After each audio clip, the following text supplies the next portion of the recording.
बड़ मंडली माँ बापा भाई भौणी समस्त मोर नमस्कार।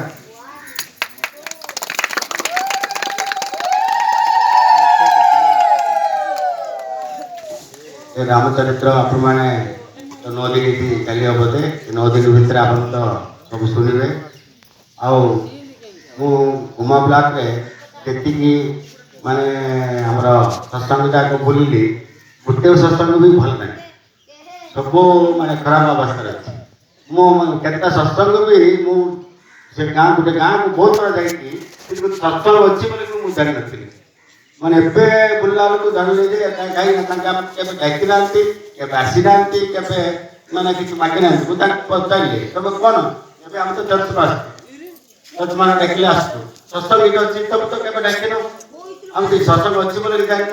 तुम तो गोटे झुगड़ी घर रोच तो बहुत बिल्डिंग बिल्डिंग पर बिल्डिंग जमी कहीं किसी मैंने आम को एमएलए पाक जाऊन को एमएलए पाक न गले चेयरमैन पाक न गले सरपंच पाक न गले कि डेवलप हो